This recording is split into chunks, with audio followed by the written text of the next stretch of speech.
Boa noite. Bom estarmos mais uma vez louvando, exaltando juntos o nome do Senhor. Viva o poder de transformar. Essa é a realidade que nós temos vivido durante este tempo, quando pensamos em missões mundiais. Que possamos sempre estar testemunhando deste viver para transformar este mundo. Espero que a sua semana esteja sendo abençoada pelo Senhor. Que a graça, que as misericórdias do Senhor não tenha faltado a você todas as manhãs. Então abaixe sua cabeça, já agradeça ao Senhor, se relacione com Ele. Pode falar também já das suas mazelas, mas se relacione com o Senhor enquanto ouviremos uma música ao piano.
Amém, amém, que esse possa ser o desejo do nosso coração, como essa música tocada, confiar no Senhor, estar perto dEle, possa ser o nosso desejo, e é por isso que nós estamos reunidos nesta noite, para juntos adorarmos ao Senhor, estarmos perto dEle, adorando o nome dEle. Quero convidar a irmã Débora, que vem até o microfone, e leve a Deus essa palavra de adoração, que nós não podemos perder esse foco, que nós estamos para adorar ao Senhor, oferecer a Ele a nossa vida em sacrifício de adoração. Pai nosso que estás no céu, nós te damos graças, Senhor, por esse dia, ó Deus, esse dia que nos fez o Senhor. Peço, Senhor, por cada pessoa, Senhor, que nesse momento estão no hospital, ó Deus, os nossos irmãos em Cristo, aqueles que não são também nossos irmãos em Cristo, mas é o nosso próximo. Seja com eles, Senhor, esteja ali, Senhor, naqueles hospitais, ó Deus, e dá-nos força, Senhor, que possamos, Senhor, estar em nossos lares orando, louvando, Senhor, pelas suas vidas, Senhor, e pelas vidas que estão perdidas, que estão indo, Senhor, sem Jesus, sem salvação, ó Deus. Nós possamos fazer a diferença. Abençoa o decorrer desse culto, tudo que será feito para a honra e glória do teu santo nome. No nome de Jesus. Amém. Amém, amém. Vamos cantar. Vamos dizer que Deus está aqui. Está tão certo como o ar que nós podemos respirar. Como o ar, como nós temos valorizado o ar neste tempo. Deus está aí, porque Deus está em nós. Então nós vamos cantar que Deus está aqui. Você vai cantar que Deus está aqui, mas é aí. O importante é que Deus está conosco. Você pode dizer amém aqui na nossa casa, aí na sua casa. E nós vamos cantar juntos de que Deus está aqui. Tão certo quanto o ar que eu respiro.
Certo como eu te falo, como nós falamos a Deus, como nós nos comunicamos, relacionamos com Ele.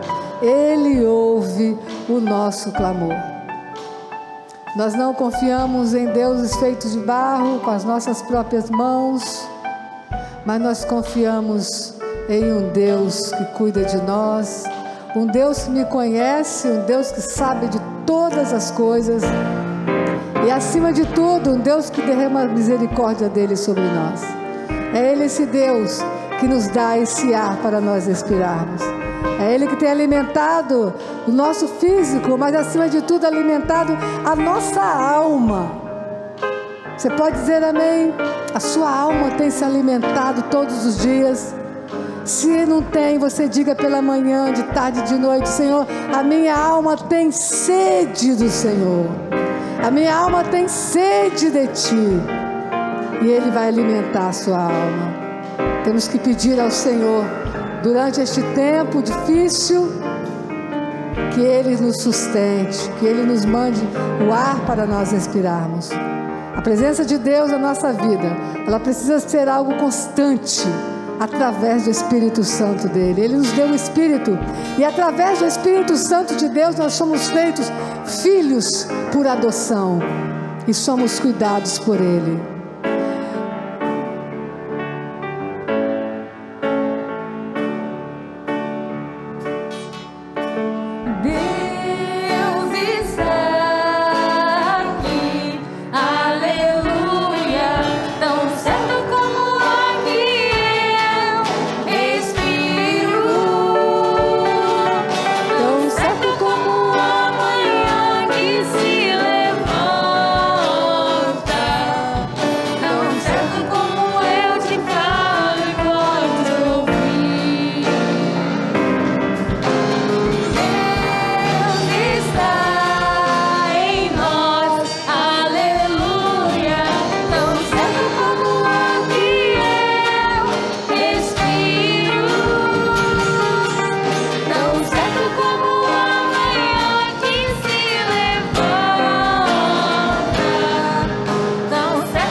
Vamos ler João 5, de 16 a 27.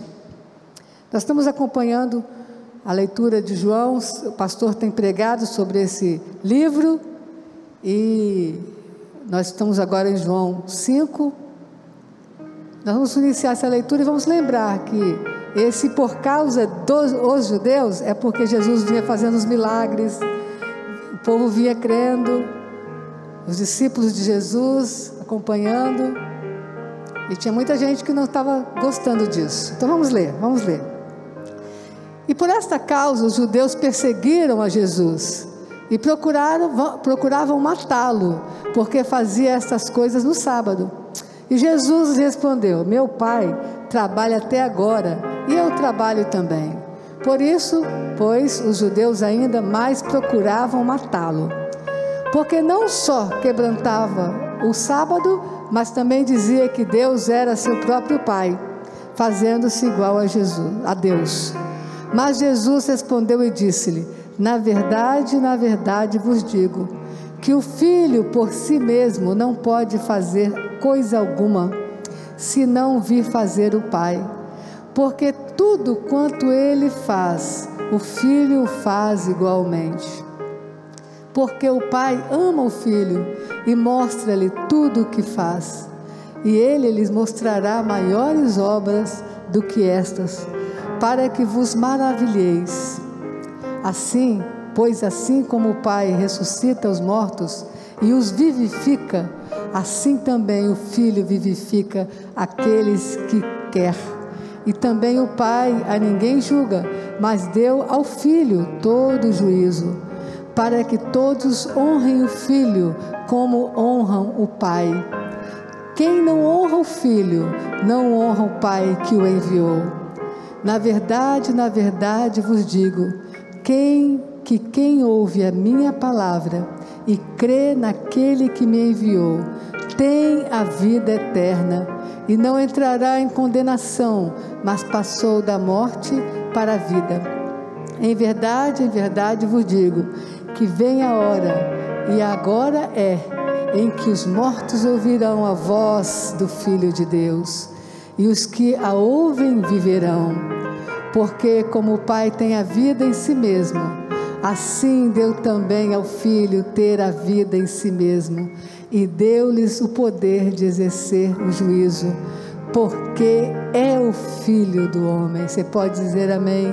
Precisamos ouvir a voz de Deus, estar atentos à voz de Jesus, o que Ele tem nos falado, como podemos obedecê-lo, como podemos vivenciar uma vida diante de Deus, é ouvindo a voz de Jesus. Vamos cantar esse belíssimo hino.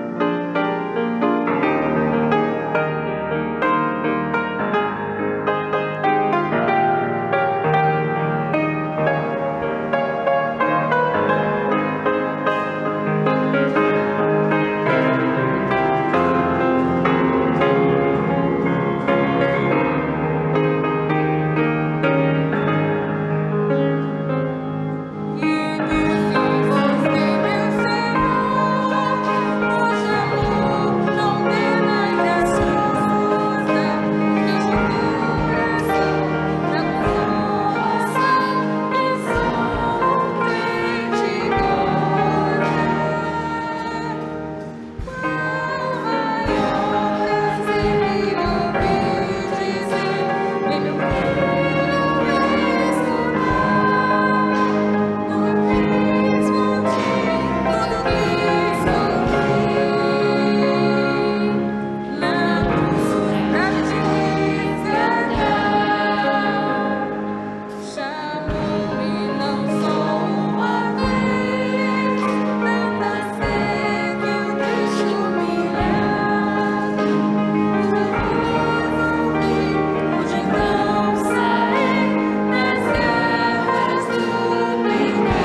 momento de intercessão. Quero convidar o pastor Douglas, que venha ao microfone e nos dirija neste momento. Você já pode começar a escrever aí no chat, enquanto o pastor Douglas chega. Queridos, muito boa noite. Nós vamos nesse momento de intercessão. É prática nossa orarmos por nós mesmos, orarmos pelos nossos irmãos, pessoas, amigos que estão passando por um momento de dificuldade. E nós cremos num Deus que ouve a nossa oração, um Deus que é pessoal. Essa é uma das características que nós percebemos do nosso Deus segundo as Sagradas Escrituras, que é um Deus pessoal, não um Deus distante, não é um Deus que não está próximo da nossa realidade, é um Deus que consegue perceber exatamente tudo que nós enfrentamos, e é mediante essa certeza que nós vamos clamar ao Senhor. Eu quero lhe convidar para que você possa então colocar os seus pedidos no chat nesse momento, e não somente colocar, nós vamos fazer um gesto de acolhimento com o próximo, nós vamos orar pela vida do outro também. Além de pedir que pessoas estejam intercedendo por nós, nós vamos interceder pelas pessoas. Isso faz um bem, isso traz paz à nossa alma, porque é da vontade de Deus que o busquemos dessa forma, que apresentemos a nossa necessidade diante dele, mas também dos nossos irmãos, e que assumamos esse compromisso de intercessão e de oração. Nós vamos clamar ao nosso Deus. Temos falado sobre a responsabilidade de orarmos uns pelos outros, e você vai encontrar outros nomes, outras necessidades, e não são apenas nomes, não são apenas realidades, são pessoas que estão sofrendo muito durante a sua semana, durante o seu dia. E se você tem um pedido especial para fazer, nós vamos orar ao nosso Deus nesse momento. Senhor, muito obrigado, ó Deus, muito obrigado porque o Senhor nos ouve, o Senhor nos aceita, o Senhor nos abraça, o Senhor nos acolhe, o Senhor sabe, ó Deus, exatamente o que se passa pelo nosso coração. E obrigado por essa oportunidade, obrigado porque o Senhor tem nos ensinado o valor da oração, o valor da confiança, o valor da partilha, ó Deus, daquilo que nos inquieta, que às vezes nós guardamos para nós mesmos, às vezes enchemos o nosso coração de preocupação, mas às vezes as respostas das nossas orações se encontram na partilha, ó Deus, quando o outro também pode interceder por nós, o outro possivelmente pode nos apontar um caminho, e esse momento aqui, Deus, dessa celebração, é uma oportunidade que nós temos de orar por nós, de apresentar os nossos conflitos, as nossas dificuldades, mas também de pedir ao Senhor pelas pessoas que estão sofrendo. Quero nesse momento entregar cada pedido que é colocado no chat. Quero entregar cada família, ó Deus, que nos acompanha e que celebra ao Senhor neste culto de oração. Quero entregar as pessoas que estão sofrendo nos hospitais. Quero entregar os enlutados. Quero pedir ao Senhor para que sejamos bênção, Deus, na vida de outras pessoas. Apresentamos, ó Deus, todos os nomes que foram mencionados, outros nomes que também são colocados no nosso boletim, e pedimos a Tua bênção sobre as pessoas. Essa é a nossa oração e a fazemos no nome de Jesus. Amém.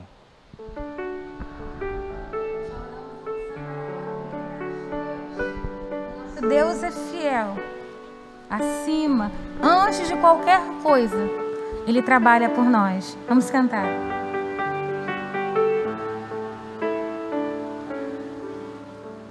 Em meio a muitos problemas, em meio às lutas sem fim, por entre os muitos dilemas que se apresentam a mim, às vezes eu posso passar uma noite inteira a chorar, mas sei que meu Deus logo pela manhã fará novamente o sol brilhar e encherá de alegria os meus lábios e o meu coração de louvor.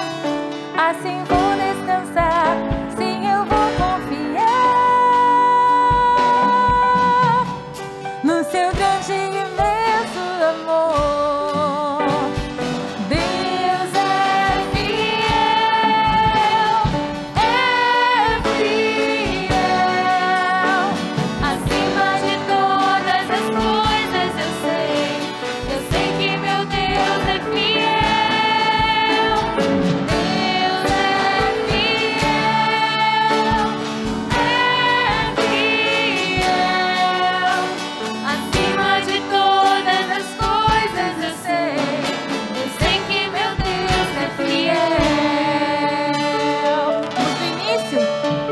Em meio a muitos problemas, em meio às lutas sem fim, por entre muitos dilemas que se apresentam pra mim, às vezes eu posso passar uma noite inteira a chorar, mas sei que meu Deus logo pela manhã fará novamente o sol brilhar, encherá de alegrias meus lábios e o meu coração de louvor. Assim vou descansar, sim, eu vou confiar no seu grande e imenso amor. Deus é fiel,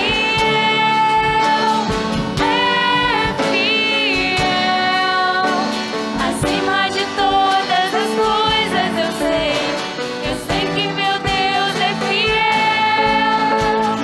Deus é fiel,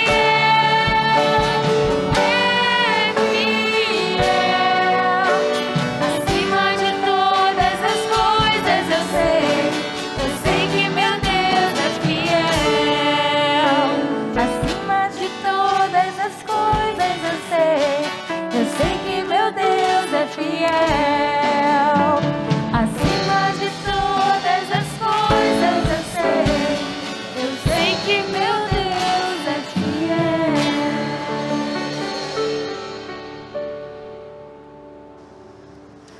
Você pode dar um glória a Deus aí, porque Deus é fiel para conosco. Sei que nesse tempo em que nós estamos vivendo, cada dia, um dia, nós não podemos programar nem os nossos amanhãs, como fazíamos ontem.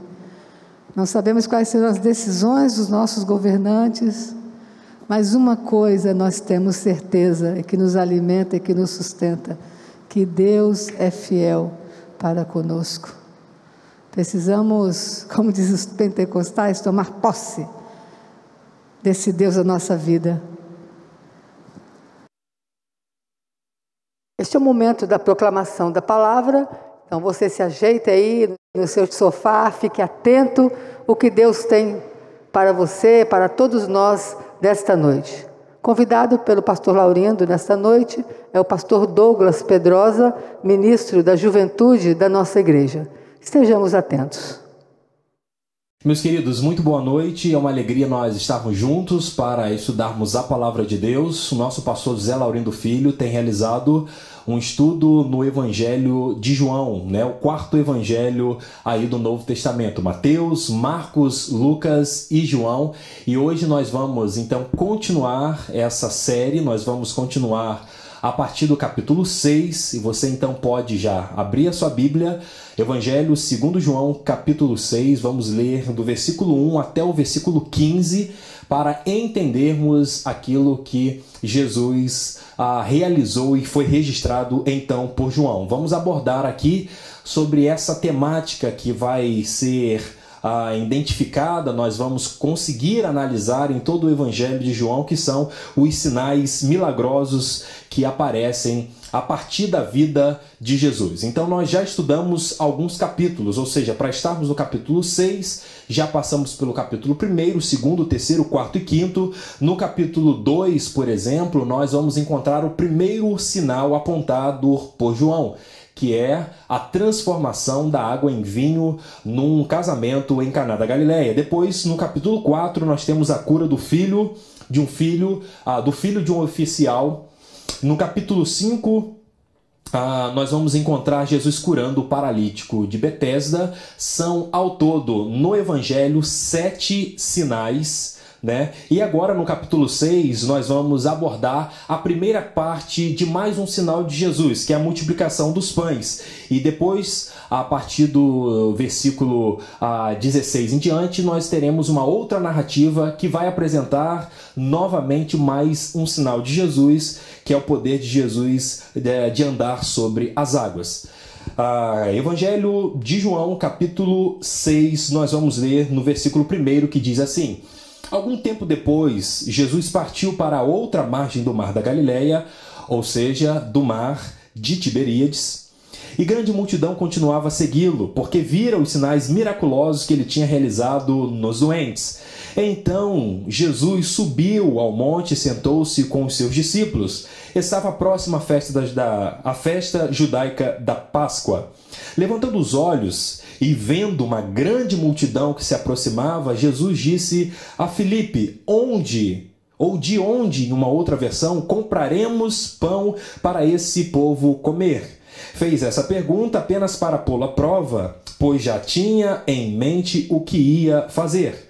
Versículo 7, Filipe lhe respondeu: 200 denários não comprariam pão suficiente para que cada um recebesse um pedaço ou um pedacinho.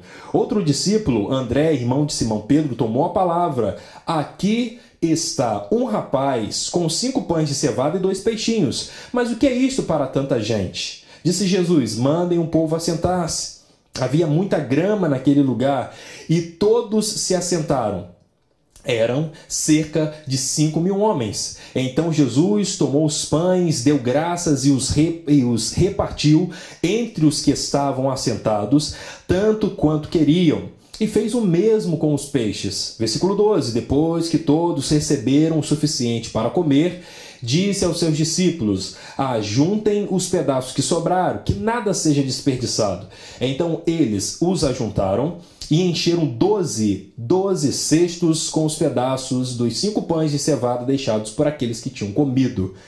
Depois de ver o sinal miraculoso que Jesus tinha realizado, o povo começou a dizer: sem dúvida, este é o profeta que devia vir ao mundo. Versículo 15, para encerrarmos. Sabendo Jesus que pretendiam proclamá-lo rei à força, retirou-se novamente sozinho para o monte. Que Deus abençoe o nosso coração e possa então aplicar a sua palavra à nossa vida. Quando nós olhamos o Evangelho segundo João, nesse primeiro bloco, ou seja, chamado então de bloco inicial, nós vamos identificar aqui, também compreendido na visão dos teólogos, um livro, 2 sinais. Então o primeiro bloco, que vai do capítulo 1, versículo 19, até o capítulo 12, no versículo 50, nós vamos ter um apontamento para os milagres, para a realização por parte de Jesus de sinais, e de sinais que são extraordinários, que chamam a atenção das pessoas e que fazem também, e que geram uma motivação no coração das pessoas para seguirem a Jesus, para procurarem a Jesus. E no capítulo 6, como já abordamos, nós vamos ter 2 sinais realizados por Jesus para demonstrar a messianidade. Primeiro ponto, para apontar a messianidade de Jesus e também para lançar luz a uma grande verdade já proclamada pelo próprio Jesus, de que o reino dos céus já tinha iniciado e já estava entre eles. E quando nós olhamos esse cenário, ou seja, do capítulo 1, do versículo 19 até o capítulo 12, 50, nós vamos perceber que Jesus deseja fazer os sinais, que Jesus de fato faz essas suas obras miraculosas, mas não para trazer sobre ele, já foi abordado numa outra mensagem com o nosso pastor Zé Laurindo. Inclusive, se você chegou nesse momento, no capítulo 6, você pode ir numa playlist que nós temos aqui no YouTube depois e acompanhar todos os capítulos anteriores, para que a partir de agora você acompanhe conosco as demais mensagens, até finalizarmos então a série, desse Evangelho segundo João. E aí é interessante porque nós encontramos então nessa coletânea A os sinais miraculosos, ou seja, os milagres realizados por Jesus. No entanto, o que nós precisamos abordar é que tudo que Jesus fez foi para a glória do próprio Deus. E isso não ficou muito claro na cabeça das pessoas, e se depois você com muita calma pode fazer isso, ler o capítulo 6, nós vamos encontrar algumas pessoas logo na parte final de que elas estão surpresas com aquilo que Jesus havia realizado, mas elas sentiam nos seus corações que as palavras de Jesus eram duras demais. E aí então nós compreendemos ao final do capítulo 6 essa narrativa que João propõe e essa compreensão das pessoas de que elas queriam única e exclusivamente os sinais de Jesus. elas queriam apenas os milagres de Jesus, mas não queriam caminhar com Jesus, não queriam desenvolver ali uma intimidade com Jesus, não queriam, no fundo do seu coração, abrir mão da sua própria essência, do seu próprio ser, para que Jesus fosse Senhor e Salvador de suas vidas. Por isso, o caminhar do cristão não é em busca, não é numa procura incansável pelos milagres, pelos sinais, mas sim por aquilo que os sinais e os milagres vão sempre evidenciar, que Deus permanece com seu controle acima de todas as coisas. E aí no versículo 2 chama a sua atenção para essa observação muito interessante, que vai dizer que grande multidão, olha que interessante, continuava a segui-lo, porque, olha que interessante, porque vira os sinais miraculosos que ele tinha realizado nos doentes. João evidencia que a multidão, ou melhor, que a grande multidão, procurava seguir a Jesus, estava com Jesus, continuava a seguir a Jesus porque vira os sinais miraculosos que ele tinha realizado.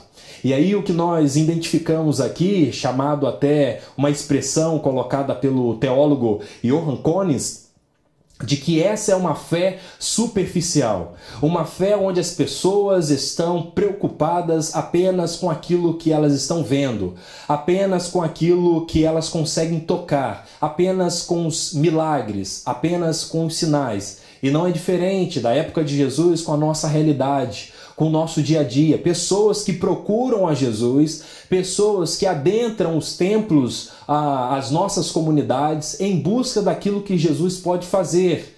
E aí colocam os sinais, colocam os milagres como ficou um fim em si mesmo.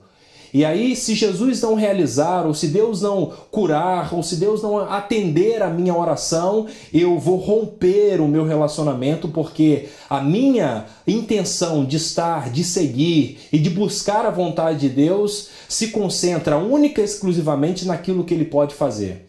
E aí o convite de João para nós, porque a palavra de Deus alcança o nosso coração, é que possamos desenvolver uma intimidade com Jesus ao ponto de que, se Ele fizer, Ele vai ser o nosso Deus, se Ele não fizer, Ele vai continuar sendo o Senhor da nossa vida e do nosso coração. Como já foi dito, o versículo 66 vai fazer essa conclusão, onde Jesus vai também trazer aos seus discípulos, do ciclo menor ali, uma responsabilidade.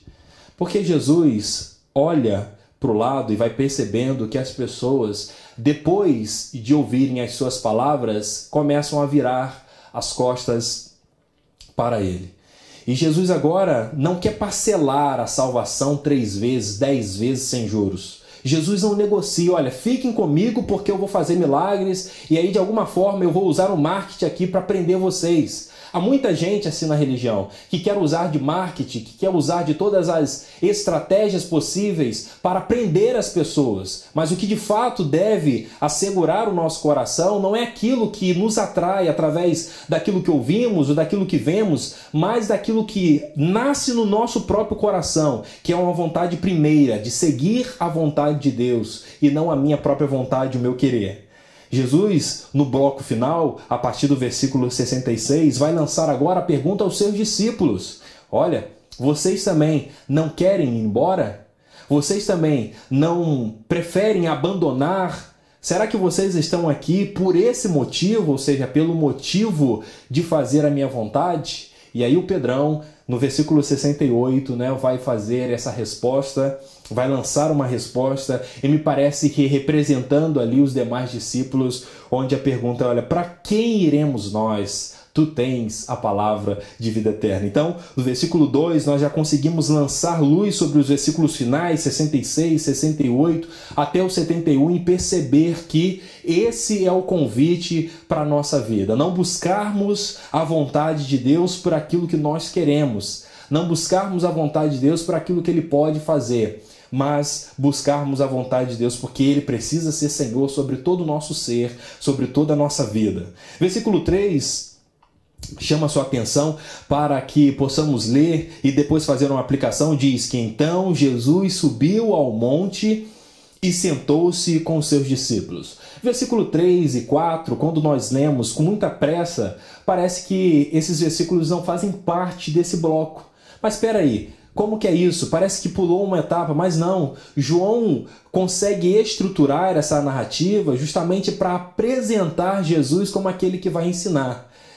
Aí nós precisamos traduzir um pouco da realidade daquele tempo, da época de Jesus, do primeiro século, dessa relação de mestre e discípulo para a nossa realidade, para conseguirmos compreender. E o que João vai apresentar é que Jesus se coloca como mestre, porque quando o mestre se assenta, isso revela que ele deseja ensinar algo.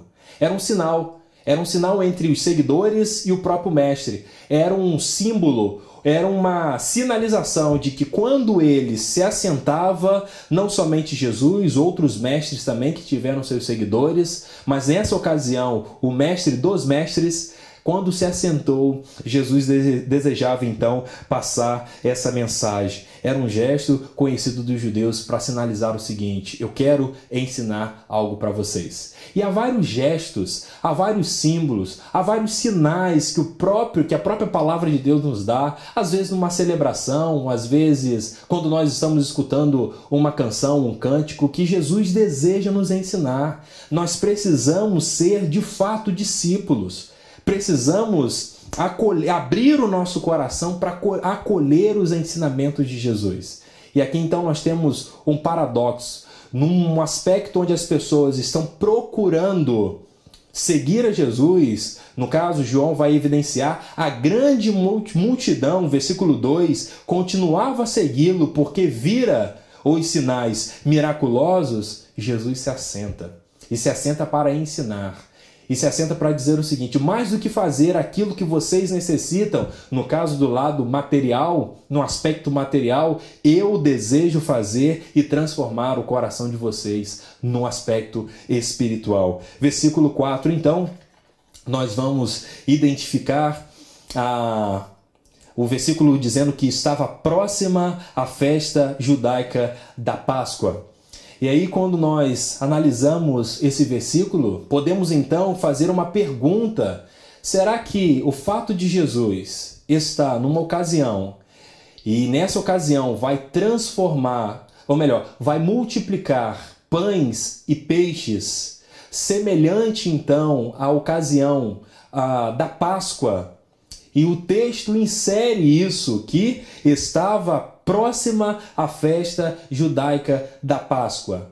Talvez tenhamos aqui um ensinamento por trás desse versículo, de que Jesus é maior primeiro do que Moisés e de que Jesus de fato é o grande libertador que todas as pessoas, que todo o arraial judaico esperava. Jesus vai então assentar, vai ensinar, vai estar com as pessoas, e nessa ocasião Jesus vai partilhar do pão. E como estava então próxima à festa judaica da Páscoa, Jesus talvez também quisesse ensinar para as pessoas que ele é o verdadeiro libertador. Que a Pessah, que é a Páscoa judaica, que nós encontramos esse episódio relatado no livro do Êxodo, nós então percebemos que o verdadeiro Cordeiro que tira o pecado do mundo é Jesus. É aquele que nos livra, é aquele que nos transforma, sobretudo é aquele que nos traz a libertação. Libertação de nós mesmos, libertação do mundo, libertação das nossas escolhas, libertação do pecado. E aí vale a pena, já que nós estamos a poucos dias da Páscoa judaica, ou seja, daqui a 3 dias, todos os judeus espalhados, aí, aproximadamente 14 milhões de judeus espalhados por esse mundo, vão comemorar a Páscoa, a começar aí do dia 14 do mês de Nissan, e aí um ano que eles fazem também a medição do ano de 5.781. Ou seja, vão trazer à memória toda essa peregrinação, toda essa libertação, todo esse aspecto grandioso e é fundante para o povo de Israel, quando Deus entra na história e liberta o povo. Para nós, enquanto cristãos, analisamos sobretudo a vida de Jesus, que quando entra na nossa história, transforma por completo a nossa vida e toda a nossa essência. Versículos 5, 6 e 7 diz que levantando os olhos, um gesto de Jesus, levantando os olhos e vendo uma grande multidão que se aproximava, Jesus disse a Filipe: onde compraremos pão para esse povo comer? Aí o evangelista traz uma nota que chamamos na exegese de nota explicativa. É como se fosse um parênteses, é como se estivesse explicando algo. Fez essa pergunta apenas para pô-lo à prova, pois já tinha em mente o que ia fazer. Filipe lhe respondeu: 200 denários não comprariam pão suficiente para que cada um recebesse um pedaço. É muito interessante essa parte, e Jesus, como um bom mestre, sabia exatamente o que precisava fazer, sabia e tinha todo um planejamento já em sua mente do que ele precisaria, o que ele precisaria realizar para saciar a fome daquelas pessoas que ali estavam. Jesus, mesmo sabendo, provoca nos seus discípulos e agora provoca no coração de Filipe uma pergunta: o que nós faremos, ou melhor, onde ou de onde compraremos pão para esse povo comer? Isso é muito interessante, que mesmo quando Jesus sabe de todas as coisas, ele lança algumas perguntas no nosso coração para que possamos pensar, para que possamos desenvolver a nossa maturidade espiritual, para que possamos entender e colocar em prática como discípulo do próprio Jesus aquilo que já aprendemos. Certamente Jesus deseja despertar ali, motivar o crescimento do Filipe ou de outros discípulos a sair talvez da estagnação, a olhar, a ter novos olhares, novas possibilidades e sobretudo a colocar em prática aquilo que eles já haviam presenciado com Jesus, aquilo que eles já tinham identificado na vida de Jesus. Então, é interessante notar que Jesus deseja com que desenvolvamos a nossa espiritualidade, não ficarmos estagnados, trazermos à memória aquilo que já aprendemos. Às vezes, a maior possibilidade de saída de uma problematização na nossa vida, talvez no casamento, talvez na família, talvez na vida financeira, é trazer à memória, e fazemos isso a partir de perguntas inteligentes, trazer à memória aquilo que já aprendemos em outras ocasiões. A isso chamamos então de aprender com a nossa própria prática de vida. Chama atenção para a expressão que já destaquei, uma expressão de onde, numa outra versão. A NVI traz apenas a expressão onde, mas fazendo essa ponte com essa expressão, segundo o próprio teólogo, já citei, o Collins, ele vai dizer que de onde sempre evoca uma origem misteriosa. De onde sempre evoca uma origem misteriosa. Ou seja, aquilo que vem do alto, aquilo que vem de Deus. E aí, nós então, percebemos que na pergunta de Jesus, já há um apontamento para a resposta. De onde vem? Jesus já apresenta então que uma possibilidade para resolver aquela problemática, cerca de 5.000 homens, ou seja, mais de 5.000 pessoas ali reunidas. Olha para um lado, não tem condições de comprar, há uma distância enorme. Olha para o outro, bate no bolso assim, só tem apenas 200 denários. E aí mais um pouco vai se deparar com uma situação de 5 pães de cevadas e 2 peixes. Como vai se resolver a situação? Às vezes na pergunta de Jesus a nós, já há uma resposta. E é interessante que, infelizmente, Filipe não conseguiu enxergar. E assim somos nós. Às vezes nós não conseguimos enxergar de cara ali a nossa possibilidade de salvação, a nossa resposta, aquilo que precisamos para sair do problema. E Filipe, então, está preso à realidade terrestre. Filipe, enquanto Jesus pergunta de onde, evocando então que a possibilidade vem do alto, que a resposta vem de Deus, Filipe olha para a terra, olha para uma possibilidade ao lado. Filipe então vai responder: olha, temos aqui um valor, ou melhor, um valor de 200 denários não tem condições de resolver essa questão. A resposta de Filipe está vinculada na terra. O olhar de Filipe está para a realidade. O olhar de Filipe está para aquilo que é palpável. Mas o que Jesus deseja provocar em Filipe é que a possibilidade e a salvação vem diretamente do céu. 200 denários. O que significa isso? Um denário é a diária de um lavrador. Ou seja, seria muito complicado e ainda assim não teria condições de atender aquela demanda.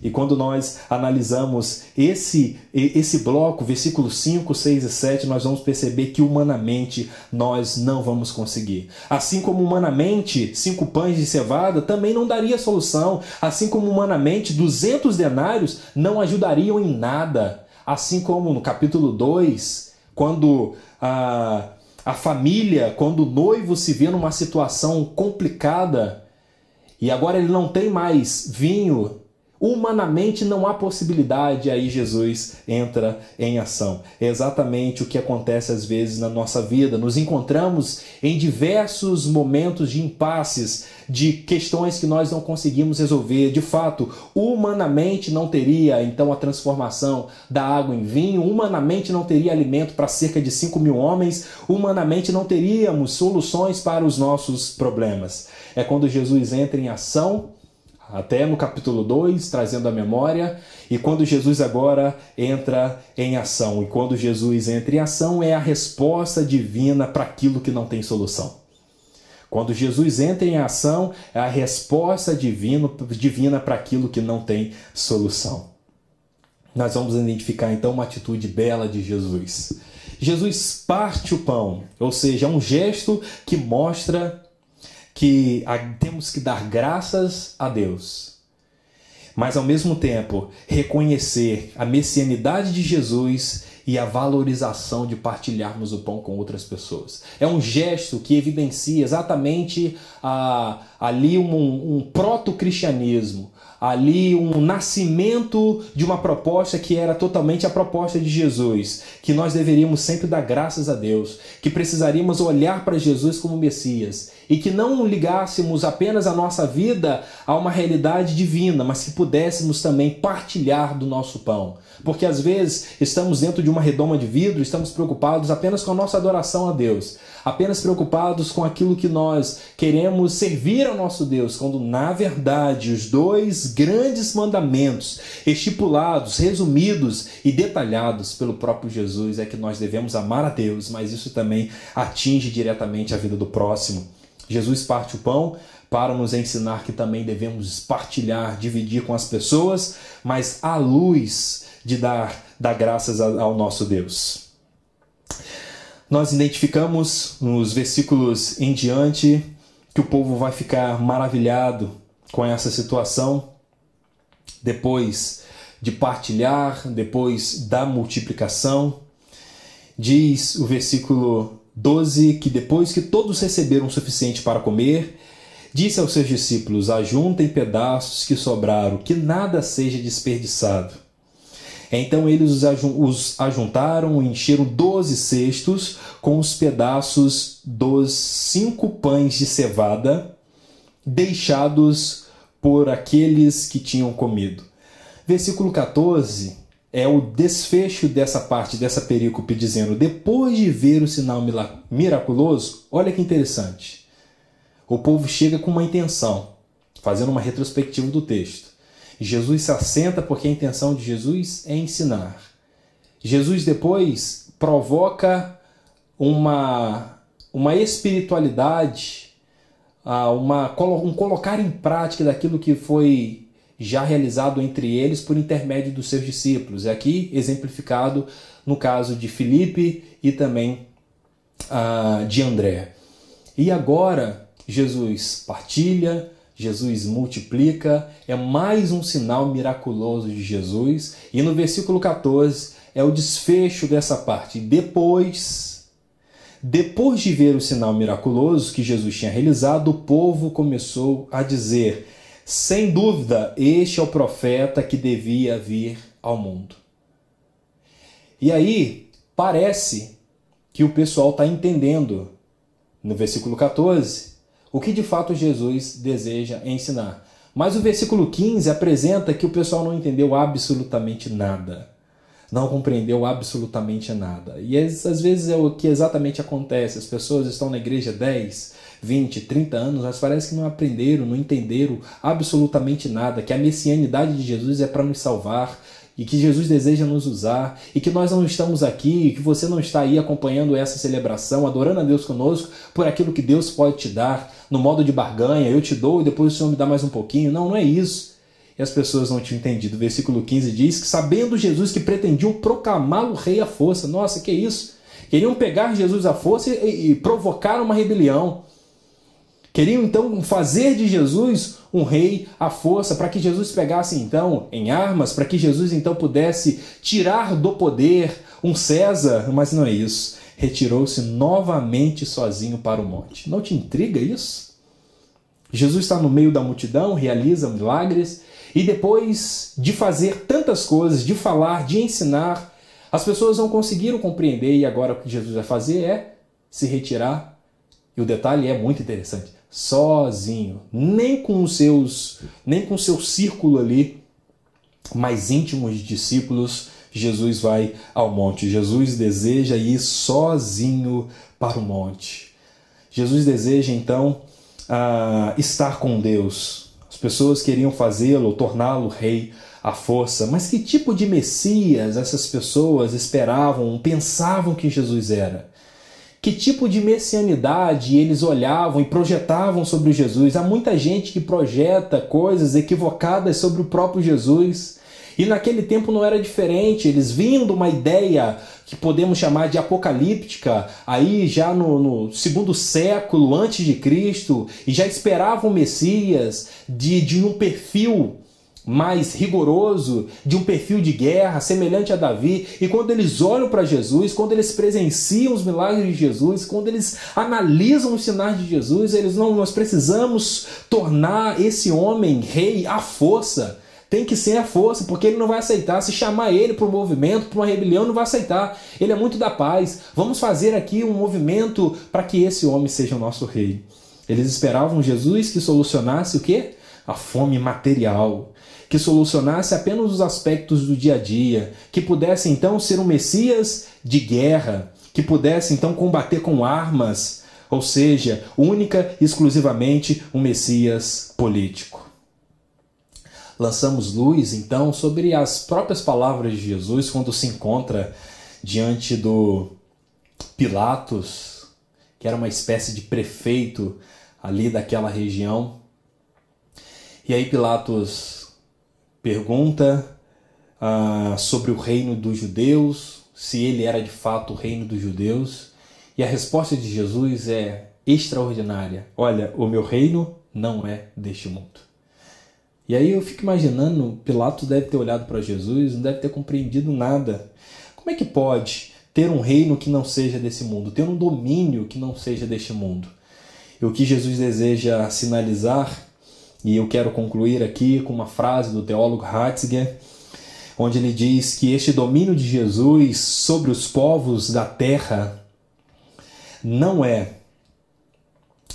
tem um caráter político, não é um domínio político. Este rei não destroça os povos com cetro de ferro. Ele domina a partir da cruz, e Jesus como rei domina de um modo totalmente diferente. Que tipo de rei as pessoas esperavam que Jesus fosse? Que tipo de Jesus você tem na sua mente? Um curandeiro, talvez semelhante ao que as pessoas pensavam no primeiro século?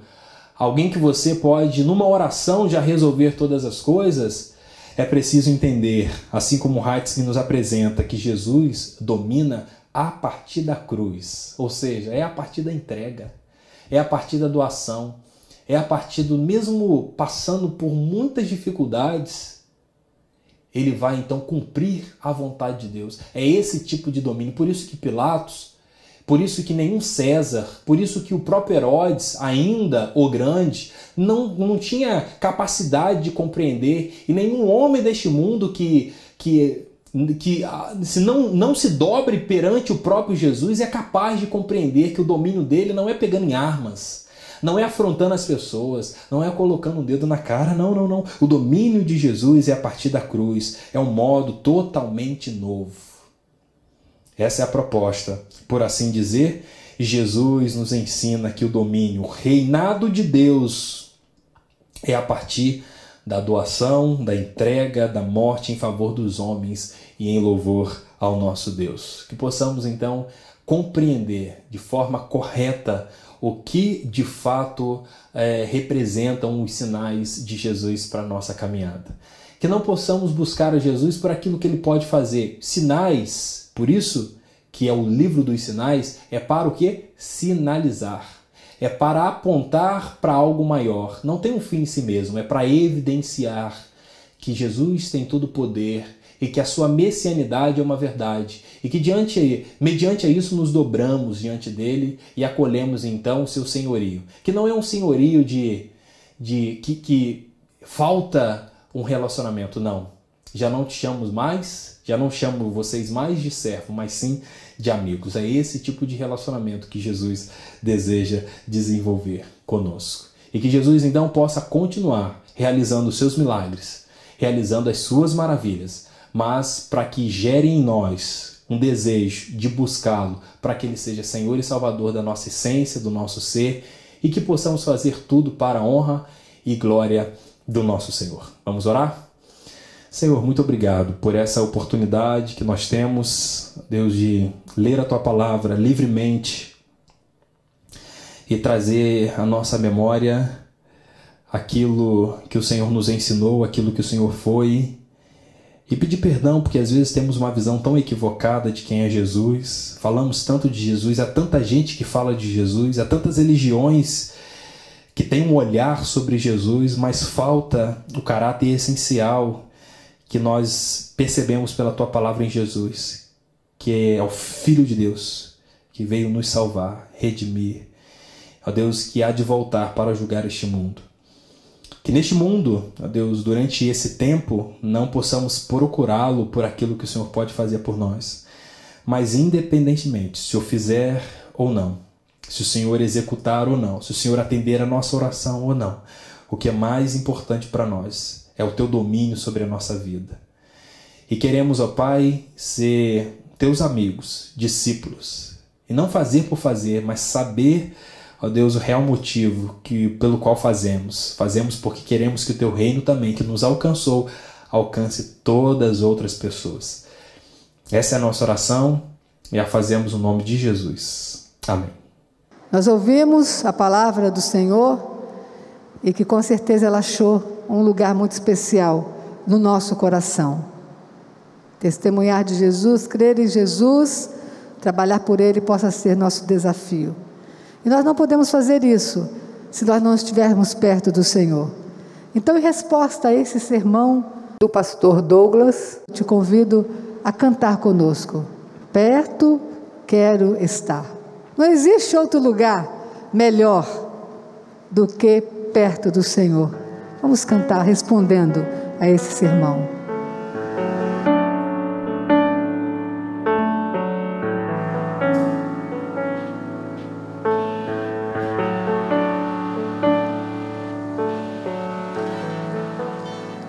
Perto quero estar,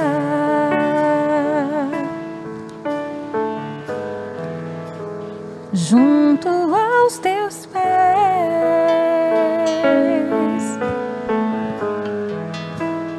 pois prazer maior não há que me render e te adorar. Tudo que há em mim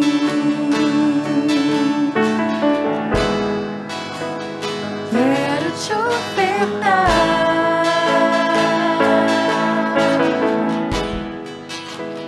mas ainda é pouco eu sei, se comparado ao que ganhei.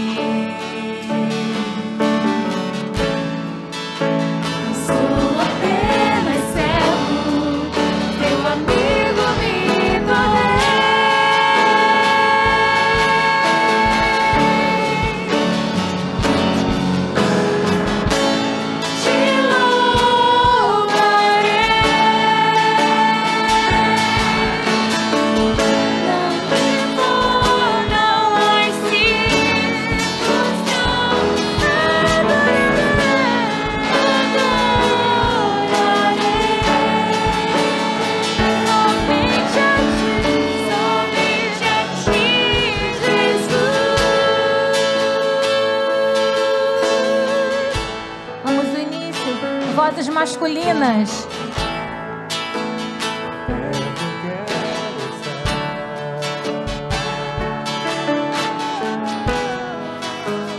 Junto aos teus pés,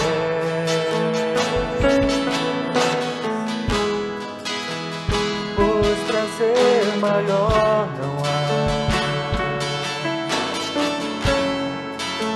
que me render e te adorar. Vozes femininas.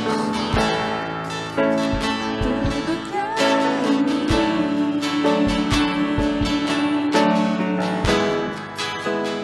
quero te ofertar,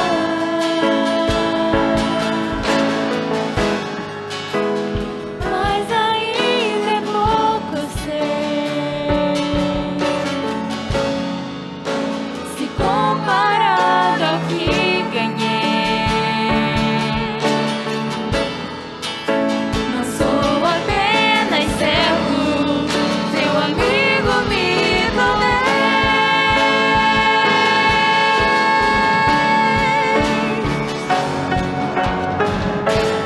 Te louvarei,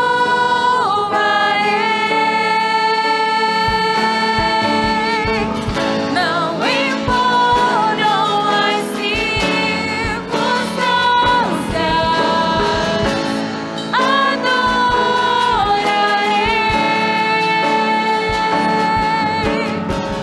somente a ti, Jesus. Eu te louvarei,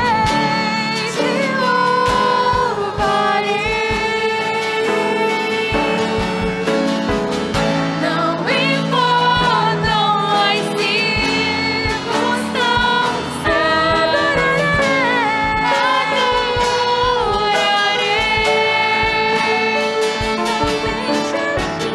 somente a ti, Jesus. Somente a ti, Jesus. Somente a ti, Jesus. Amém, amém.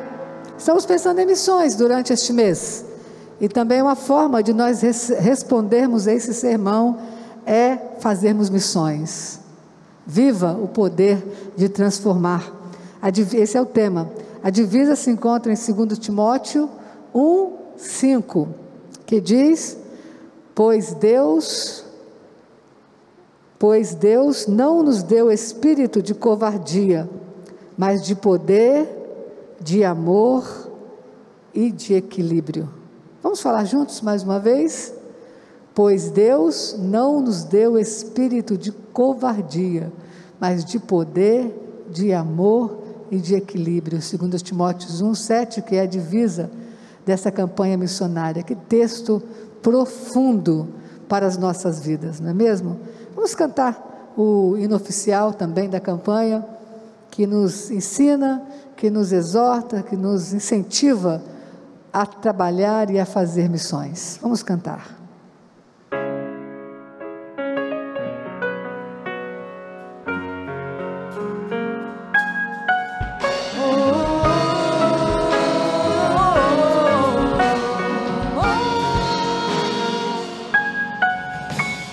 Foi por sua graça e pelo poder do Espírito,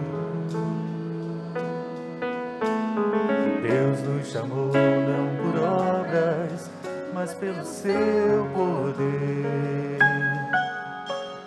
Queremos testemunhar, despertar esse dom de Deus, do testemunho do nosso Senhor, não me envergonharei. Lágrimas e aflições não poderão impedir a palavra que vence o mundo e a morte. Cristo Jesus é poder. Viva Jesus é poder. Vida para todo que crê, ao cativo liberdade e ao mundo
Jesus é poder, só Ele tem o poder.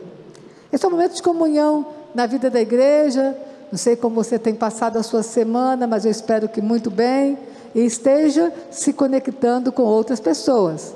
Lembre-se, no momento de comunhão, é um momento de oração pelos nossos irmãos, momento de um telefonema, tudo isso é comunhão na vida da igreja.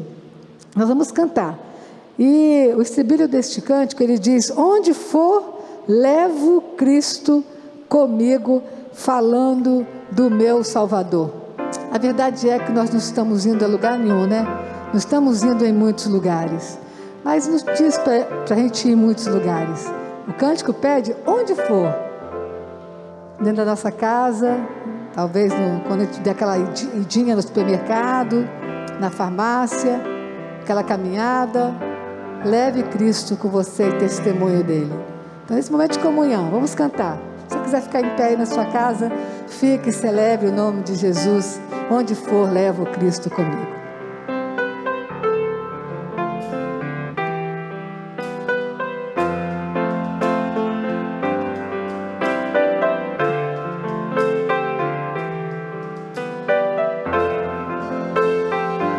Nas batidas de um coração que carrega a vontade de amar, vai levando a mensagem do amor, basta acreditar. Sei que existe uma força em nós que é capaz de tudo transformar. O que um dia perdido se fez pode se restaurar. Neste tempo de angústia e dor, surge a expectativa de tudo mudar. Trago paz, esperança e vigor. Levo Cristo por onde eu andar. Onde for, levo Cristo comigo. Vou falando do meu Salvador, carregando esperança, compartilhando vida, espalhando seu grande amor. Onde for, levo Cristo comigo. Nada pode me fazer parar. Vou cumprir meu chamado, por onde estiver, sim, eu sei. De Cristo eu vou falar.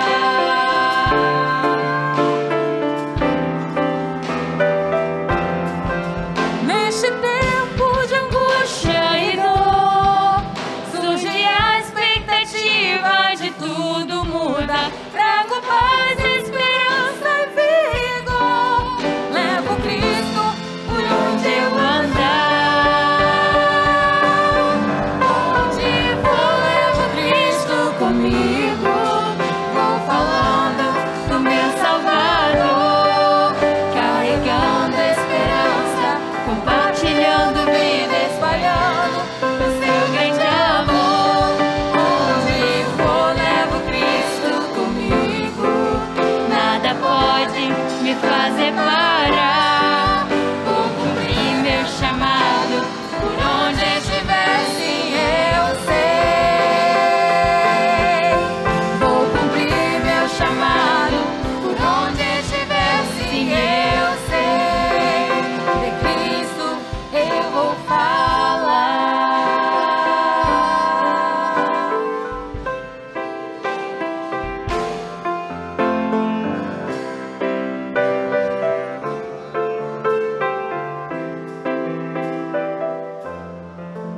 Amém, amém. Que esse possa ser sempre o desejo do nosso coração, falar de Jesus. Vamos devolver os nossos dízimos e ofertas, enquanto cantamos esse belíssimo hino do cantor cristão que diz: precioso é Jesus, precioso é Jesus para mim. Enquanto cantamos, você pode devolver seu dízimo, sua oferta, e você pode fazê-lo na transferência de conta, como você desejar. Pode vir à igreja, mas só você fazer com muita alegria no seu coração. Nós agradecemos porque os irmãos têm sido generosos, têm participado desta obra que é do Senhor.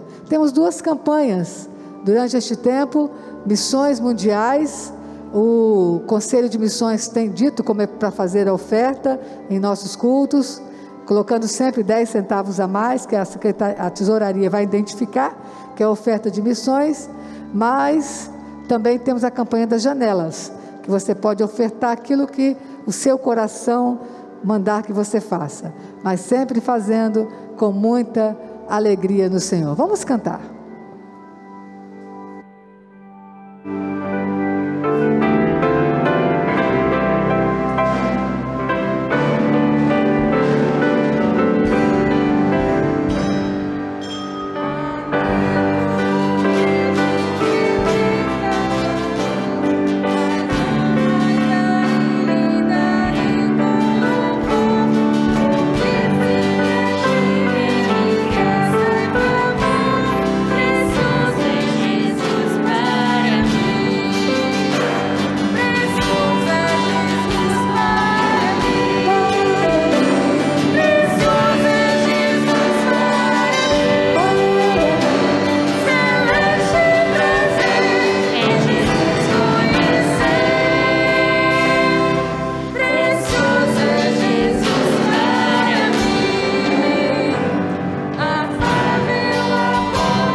Feche os seus olhos, vamos agradecer ao Senhor por essa oportunidade de participar desta obra.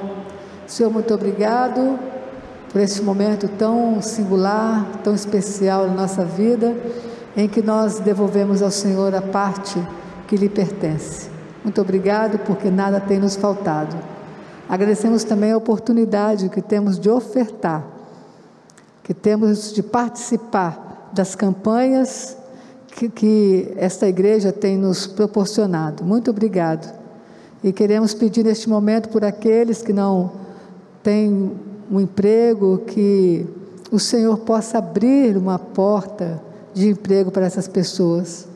Reconhecemos que estamos num momento difícil, de muitos desempregados no nosso país, mas reconhecemos que o Senhor é o Deus que abre portas. E confiamos que no momento certo o Senhor há de enviar o emprego para aqueles que necessitam para o sustento de suas famílias. Muito obrigado, porque na tua casa nada tem faltado. Agradecemos ao Senhor, porque nós podemos entender que tudo vem do Senhor, que o Senhor é o nosso provedor. Nós agradecemos ao Senhor, toda a honra ao Senhor, toda a glória, em nome de Jesus. Amém e amém. Estamos chegando ao final deste culto. Eu quero convidar o pastor Douglas e queremos que você tenha um restante, nós desejamos a você um restante de semana abençoado na presença dele, e que no domingo, mais uma vez, estaremos juntos, 8h45, a Escola Bíblica Dominical, às 10 horas, culto de celebração, de adoração ao Senhor, às 16 horas, PIBN Kids, e às 19 horas, mais um culto de celebração ao Senhor. Que Deus te abençoe e Deus abençoe a sua família. Pastor Douglas. Senhor, te agradecemos pelo privilégio, Deus, de adorarmos ao Senhor. Te agradecemos porque o Senhor cuida do nosso coração. E agora, que o amor de Deus, o nosso eterno Pai, a graça de nosso Senhor e Salvador Jesus Cristo, e a comunhão, Santo Espírito de Deus, seja com todo o teu povo, seja com as nossas famílias, com toda a nossa PIBN, desde agora e para todo sempre. Amém. Amém.